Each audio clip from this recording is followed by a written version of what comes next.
The final topic I would like to talk about this week is about reference aliasing. This has been already spoken in detail for your week number 7 Java tutorial videos with the first two parts. However, I will try to draw more connection to how to compare against the primitive value copying, and so you can gain maybe deeper understanding, and also do some more advanced example involving arrays when copying addresses. Okay, so that's what I would do. So there are 3 examples I'll talk about in total, and then they are all written up in the slides, so you can read them, but I will just do the illustration on the iPad as usual. Okay, example number 1. Let's now compare to see how you can copy primitive value versus reference value. Specifically, let's compare integer versus point objects. Okay, let's now talk about the primitive, the easy case. Let's say we got some integer I assigned to be value 3. Let's try to visualize the variable creation. So now for primitive value is simply going to be a box I, and then the value will just be 3. Easy. And also when we do integer j is assigned to I. So this will be important to see how this works, because later on when we copy addresses, we will follow the same pattern. So we declare j over here. So now we are saying that whatever that is stored in I, which is 3 over here, we're going to copy that over to j. So copy 3 over to j. So we're just copying, duplicate the value 3. All right, easy. And then when we now do the comparison, when we say print line, I equals j. So now equal apply to primitive values. We just compare whether 3 is equal to 3. Indeed, so that will be true. Okay, this one's easy. And then let's now do another one. So we say integer k is assigned to 3. So we got just another variable over here, that's k. The value is simply just 3. 3 over here. So we say k is equals I. So we are saying k equals I. 3 equals 3. That's good. And also k equals j. So k equals j will also be 3 equals 3. So that will be just true. So you can see one thing very important to say. When you say equals in the case of primitive type, they only compare values directly, right? You can see the equals over here, right? They're only comparing the values of primitive. In this case, integer. All right, having this in mind, let's now take a look at the second half of the first example. So now we're going to copy reference value, and we're going to use the point class. Let's assume that we got the attributes x and y, right? Let's take a look. Let's say we got over here point p1 is actually to new point to 3. We know how to trace it already from the previous video. So what's going to happen is we're going to create one object over here, and then the type of the object is simply just point. And then we got x and y as the structure, right? So x and y over here, and then we're going to initialize to be 2 and 3. And then p1 is going to store the address of this particular object, so that's why it's pointing to it, right? Good. And then let's now focus on this line here. When we say point p2 is assigned to p1, what does that mean? That means p2 is going to be declared somewhere, let's say over here, and then p2 is going to store some address. And now the address is going to be initialized by whatever that is stored in p1.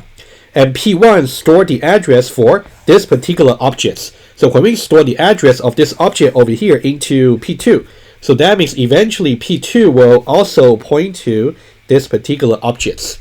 All right, let me recap. Whenever you're doing reference variable assignments, you are saying basically the target is going to point to wherever the source is currently pointing to. So by assigning p1's address into p2, we are making sure p2 is now going to point to wherever p1 is pointing to. That's basically what's happening here. All right. So after this, if we do some comparison over here, when we say p1 equals p2, and now when we do equals over here, we are really trying to do the values of addresses, right? So that's why I want to draw this contrast to you. We are really comparing values. However, in one case, we're comparing integer value, the primitive value. But in this case, we're comparing address value values of addresses. So now P1 and P2, how do we know if the stored addresses are the same? Follow the arrow. So that's why it's so important for you to know how to trace the objects using arrows and boxes. Okay? So now P1 equals P2 will only be true if P1 is pointing to just the same object as P2. They are in this case. So it will be simply true. All right, let's move on. And then we got just another object creation. And let me use purple. So we got point P3 equals new. You can see we just got another new keyword over here. So we're just going to create another object over here of type points. So structure-wise, it will be the same as P1 and P2, right? Also points. And then we're going to get X and Y being the attributes X and Y. And it's going to be 2 and 3.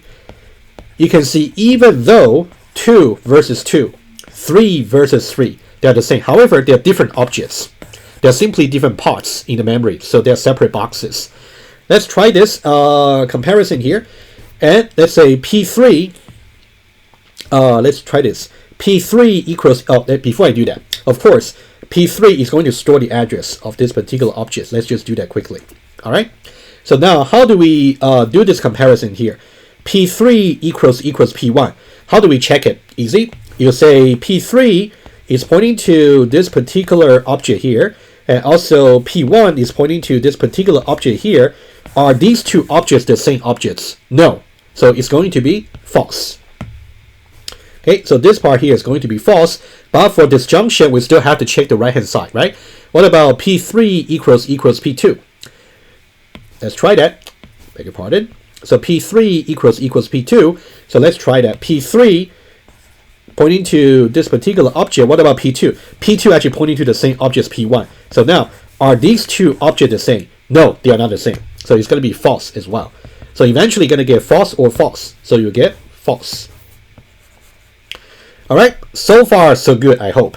However, if you try to compare simply their contents, you can see here, if I say P3, so here X and Y, we assume them to be private, but I'm just writing others. I just don't have enough space for illustration. You can think about, I should have said get X, and also I should have said get Y over here. Okay, just bear that in mind. And here we can simply say P3.x, P3.x, P1.x, P1.x, so 2 equals 2. So this part here will be true. P3.y, P1.y, 3 equals 3, so that'll be true. So this will be just true. And then we can do one more. Actually, nothing has been changed, so this will be similar. P3.x and P2.x. So P3.x, P2.x will be true. P3.y, P2.y is also going to be true, right? So this will be true. So guys, I think the most important line for you to understand in this particular example is only a warm-up exercise for you, actually, will be this line here. When I say P2 is assigned to P1, you should really know that really means you're going to let P2 point to wherever P1 is pointing to. That's really important. All right. So that's example number 1. Hopefully you're fine. It's only a warm-up, like a sketch, like a stretch exercise for you. All right. Let's see example number 2. For example number 2, I want to talk about copying primitive values, but I want to introduce one extra level of complication about using array. And then once we get used to this particular pattern, we can see how to apply that in the context of reference values. Okay, let's do example number 2. Let's try that. What we will do is we're going to say, okay, let's say we got I1, we got I2, and also we got I3, right? So let me simply put them here. So we got I1 over here, also we got I2 over here, and also we got I3 over here. So I1, I2, and I3. 1, 2, 3. And then we got an array over here. Numbers 1, array. So we are using the initializer expression. So now the size of the array depends on how many values you list explicitly. You got 1, 2, and 3. So that means numbers 1 is going to store the starting address of an array of size 3, right? That's what we said before in the tutorial video and the lecture. So it's going to be of size 3. So 0, 1, and 2. And the first element is going to be the value of I1. So copy 1 here and put it here. The second value at index 1 is going to be 2. Copy 2 and put it here. And also I3 over here, copy 3 and put it here. So 1, 2, and 3. All right, so that's this line. And what about the next line? The next line over here, we're going to do basically just another array. Let me use let me use purple, that's okay. Let's say numbers 2 over here is going to be a new array of length. Numbers 1 the length. What's numbers 1 the length? Oh, sorry, I forgot to actually say this array over here should be numbers 1. Numbers 1 array is of size 3. So now we're going to create numbers 2 array. So numbers 2 array is also going to point to an array of size 3. However, initially 0, 1, 2. All the values is simply just going to be 0 by default. Remember? Okay. So 0, 0, 0. All right. And now let's take a look at the loop over here. So if you take a look at the loop here, how many iterations do we have? You can see it's going to be initializing to be 0, strictly less than numbers 1 the length, which is 3. So that means we got 3 iterations, right? So I is going to be 0, 1, and also 2. So 3 iterations. So let's think about what's going to happen here. Let me put it down here. For the first iteration, it's going to be numbers, so I will be 0, 1, and 2, right? So first iteration. And also second iteration. And also third iteration. The first iteration, I'm going to say nums, just for numbers, right? Nums 2 at position 0 is assigned to nums. Sorry, I'm just be careful with my writing over here. At 0, right? You can see 0 and 0. That's iteration number 1. Iteration number 2 is going to be 1 and 1. So that means nums 2 at position 1 is assigned to nums 2 at position 1, right? The reason I'm doing this is because when we do the final example, we're going to follow a very similar pattern. So let's practice that. And then also for the third iteration, it's going to be nums 2 at position 2 is assigned to nums 2 at position 2, right? The third iteration. All right, let's execute them.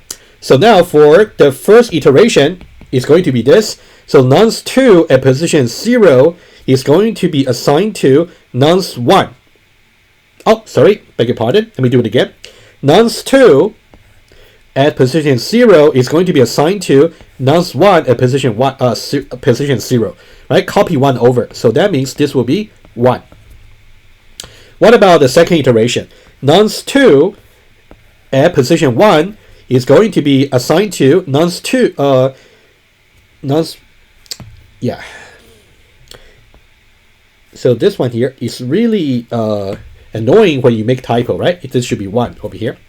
I apologize. So this should be 1 here, and this should be 1 over here, right? You may notice that already. Okay, let's start again. For iteration number 2, nums 2 at position 1 is going to be copied by the values of nums 1 at position 1, right? So copy 2 over. Copy 2 over, so this is going to be 2. Finally, for the third iteration, it's going to be nums 2 at position 2. And then copy over by the value nums 1 at position 2, which is will be 3. So copy 3 over. Right? So after the loop, that's basically going to be the layout for the array over here. And let's do one more. You can see this line over here where you say numbers 1 at position 0 is going to be assigned to 4. Numbers 1 at position 0 is going to be assigned to 4. So this will be assigned to 4. Notice one thing. When I change this particular slot, it does not affect anything else, right? So they're independent, right? And let's now answer the question over here, one by one. So let's say what will be numbers 1 at position 0? Numbers 1 at position 0 is going to be 4. Easy. What's numbers 2 at position 0? Numbers 2 at position 0 is going to be 1. So they're different, right? So this one, again, is like a slightly stronger stretch exercise for you. Because later on, when we actually get to the reference aliasing example, the final one, we're going to use similar loop pattern. So you're already used to it, all right? All right, if you have no problem, let's now go on to the last example.